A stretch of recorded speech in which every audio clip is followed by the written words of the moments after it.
ಶಾಲೆಗಳಿಗೆ ಮಕ್ಕಳನ್ನ ಕರೆದುಕೊಂಡು ಹೋಗುವ ಮತ್ತು ಶಾಲೆಯಿಂದ ಮಕ್ಕಳನ್ನ ಕರೆದುಕೊಂಡು ಬರುವ ಟೆಂಪೋ, ರಿಕ್ಷಾ ಮೊದಲಾದ ವಾಹನಗಳಲ್ಲಿ ನಿಗದಿಗಿಂತ ಹೆಚ್ಚಿನ ಮಕ್ಕಳನ್ನ ತುಂಬಿಸಲಾಗುತ್ತದೆ. ಈ ಹಿಂದೆ ಪೊಲೀಸರು ಎಚ್ಚರಿಕೆಯನ್ನ ನೀಡಿದ್ರೂ ಮತ್ತೆ ಇದು ಮುಂದುವರೆದಿದೆ ಎಂದು ಸಾರ್ವಜನಿಕರಿಂದ ಫೋನ್ ಇನ್ ಕಾರ್ಯಕ್ರಮದಲ್ಲಿ ಆರೋಪ ಕೇಳಿಬಂದಿದೆ. ನಗರದ ಪೊಲೀಸ್ ಆಯುಕ್ತರ ಕಚೇರಿಯಲ್ಲಿ ಆಯೋಜಿಸಲಾದ ಫೋನ್ ಇನ್ ಕಾರ್ಯಕ್ರಮದಲ್ಲಿ ಮಹಿಳೆಯೊಬ್ಬರು ಈ ಕುರಿತು ಕರೆ ಮಾಡಿದ್ರು. ಉತ್ತರಿಸಿದ ಅಪರಾಧ ಮತ್ತು ಸಂಚಾರ ವಿಭಾಗದ ಡಿಸಿಪಿ ಉಮಾ ಪ್ರಶಾಂತ್, ಈ ಹಿಂದೆ ವಾಹನ ಚಾಲಕರಿಗೆ ಮತ್ತು ಮಾಲೀಕರಿಗೆ ಕಟ್ಟುನಿಟ್ಟಿನ ಸೂಚನೆಯನ್ನ ನೀಡಲಾಗಿತ್ತು. ಪ್ರತಿ ವಾಹನದಲ್ಲಿಯೂ ಇಂತಿಷ್ಟೇ ಮಕ್ಕಳನ್ನ ಕರೆದುಕೊಂಡು ಹೋಗಬೇಕು ಎಂಬ ನಿಯಮವಿದೆ. ಅದನ್ನ ಮೀರಿದರೆ ಅಪರಾಧವಾಗುತ್ತದೆ. ಸಂಚಾರ ಪೊಲೀಸರಿಗೆ ಈ ಕುರಿತು ಸೂಚನೆಯನ್ನ ನೀಡಿ ನಿಗದಿಗಿಂತ ಹೆಚ್ಚಿನ ಮಕ್ಕಳನ್ನ ಕರೆದುಕೊಂಡು ಹೋಗುವುದರ ವಿರುದ್ಧ ಪ್ರಕರಣ ದಾಖಲಿಸಲಾಗುವುದು ಎಂದರು. ಕಂಕನಾಡಿಯಿಂದ ಮಂಜನಾಡಿಗೆ ಹೋಗುವ ಬಸ್ನಲ್ಲಿ ಟಿಕೆಟ್ ನೀಡುವುದಿಲ್ಲ, ಹಿರಿಯ ನಾಗರಿಕರಿಗೆ, ಅಂಗವಿಕಲರಿಗೆ ಸೀಟ್ ಬಿಟ್ಟುಕೊಡುವುದಿಲ್ಲ ಎಂದು ವ್ಯಕ್ತಿಯೊಬ್ಬರು ಆರೋಪಿಸಿದ್ದಾರೆ.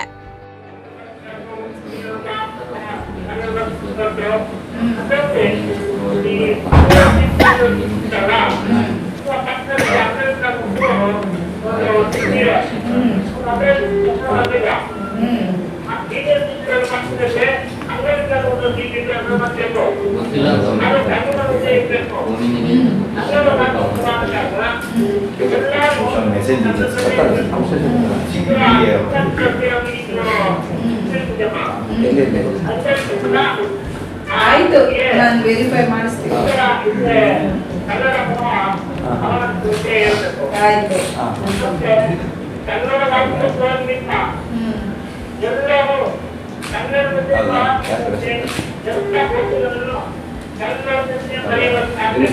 ಆಯ್ತು,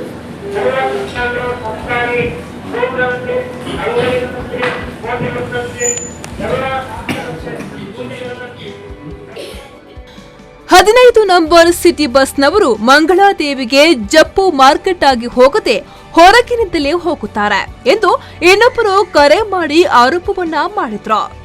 ಬಿಲಾಕ್ರೀಸ್ ಬಳಿ ಮುಂಬೈ ಸೇರಿದಂತೆ ವಿವಿಧೆಡೆ ತೆರಳುವ ಬೃಹತ್ ಬಸ್ಗಳು ಗಂಟೆಗಟ್ಟಲೆ ಪಾರ್ಕಿಂಗ್ ಮಾಡುತ್ತವೆ. ಪ್ರಯಾಣಿಕರಿಗೆ ಇದರಿಂದಾಗಿ ಸಮಸ್ಯೆಯಾಗುತ್ತವೆ ಎಂಬುದು ಇನ್ನೊಬ್ಬರ ಆರೋಪ. ಹಲೋ, ಹಾ ಹೇಳಿ.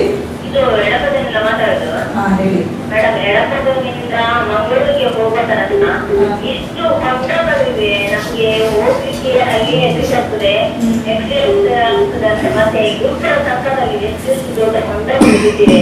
ನಮ್ಮ ಮಕ್ಕಳು ಹೋಗಿ ಹಿಂದೆ ಬರೋ ತನಕ ನಮಗೆ ಜೀವ ಇರುವುದಿಲ್ಲ. ಬರ್ತದೆ ಅಂತ ಬೀಳ್ತದ ಇರ್ತದ ಅಂತ.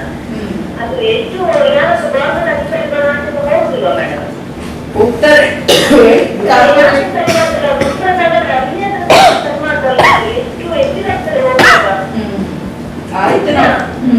ಕಾರ್ಪೊರೇಷನ್ ಕಮಿಷನರ್ಗೆ ಒಂದು ಲೆಟರ್ ಬರೀತೇವೆ. ಕಾರ್ಪೊರೇಷನ್ ಕಮಿಷನರ್ ಅಥವಾ ಬೇರೆ PWD ರೋಡ್ಸ್ ಇದ್ರೆ ಸಿಇಒಗೆ ಬರ್ತದೆ. ಅದರ ಸಂಬಂಧಪಟ್ಟ ಇಲಾಖೆ ಮಾಡ್ಬೇಕಾಗ್ತದೆ. ಆದ್ರೂ ನಮ್ಮ ಪರವಾಗಿ ನಾವು ಒಂದು ಲೆಟರ್ ಬರೀತೇವೆ.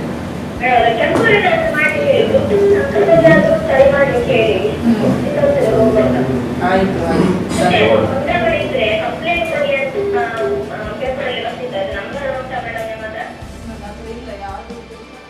ಕಾನೂನು ಮತ್ತು ಸುವ್ಯವಸ್ಥೆ DCP Hanumantha Rai, traffic ACP Manjunatha Shetty, city bus ಮಾಲೀಕರ ಸಂಘದ ಅಧ್ಯಕ್ಷ ದಿಲ್ರಾಜ್ ಅಳ್ವ, ಕೆನರಾ ಬಸ್ ಮಾಲೀಕರ ಸಂಘದ ಅಧ್ಯಕ್ಷ ಕೆ ರಾಜವರ್ಮ ಬಳ್ಳಾಲ್ ಮೊದಲಾದವರು ಈ ಸಂದರ್ಭದಲ್ಲಿ ಹಾಜರಿದ್ದರು.